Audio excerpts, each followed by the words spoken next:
Township ഉണ്ട്, ഒരു ഭാഗത്ത് മുസ്ലിം ലീഗ് നിർമ്മിക്കുന്ന വീടുകളൊക്കെ ഉണ്ട്. എന്താ പിന്നെ മുസ്ലിം ലീഗ് നിർമ്മിക്കുന്ന വീട്ടിലേക്ക് അവർ ക്ഷണിച്ചപ്പോൾ വരാൻ തീരുമാനിക്കാൻ കാരണം? മുസ്ലിം ലീഗ് എന്ത് പറഞ്ഞാലും അത് നേടുന്നുള്ളത് നമുക്ക് ഉറപ്പാണ്. എന്തായാലും അത് കിട്ടും. അപ്പോൾ പിന്നെ എന്തായാലും ഞാൻ ആരതും ഒന്നും നോക്കിയില്ല, ആരോടും ഒന്നും ചോദിച്ചില്ല.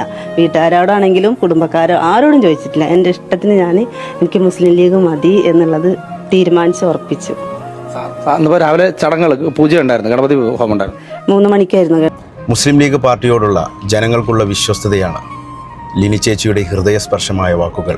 സർക്കാരിന് പോലും ചെയ്യാൻ കഴിയാത്തത് 10 വർഷക്കാലമായി പ്രതിപക്ഷത്തുള്ള ഒരു രാഷ്ട്രീയ പാർട്ടി, രാഷ്ട്രീയ എതിരാളികൾ പോലും ലീഗിനെ പറയാറുള്ളത് മലപ്പുറം പാർട്ടി എന്ന തരത്തിലാണ്. ആ ഒരു പാർട്ടിയാണ് ഇത്തരത്തിൽ സ്വപ്നതുല്യമായ രീതിയിൽ ഒരു ഭവന സമുച്ചയം വയനാട് യാഥാർത്ഥ്യമാക്കിയിട്ടുള്ളത്. 800 കോടിയോളം രൂപ സർക്കാരിന് ഇവിടുത്തെ ജനങ്ങൾ നൽകിയിട്ടും വേണ്ട രീതിയിൽ അത് വിനിയോഗിക്കാതെ, അവിടെ ടൗൺഷിപ്പ് പോലും യാഥാർത്ഥ്യമാക്കാതെ ഇപ്പോഴും ഇരുട്ടിൽ തപ്പി നിൽക്കുമ്പോഴാണ് മുസ്ലിം ലീഗ് ഇവിടെ സ്വപ്നതുല്യമായ രീതിയിൽ ഭവന സമുച്ചയം യാഥാർത്ഥ്യമാക്കിയിട്ടുള്ളത്.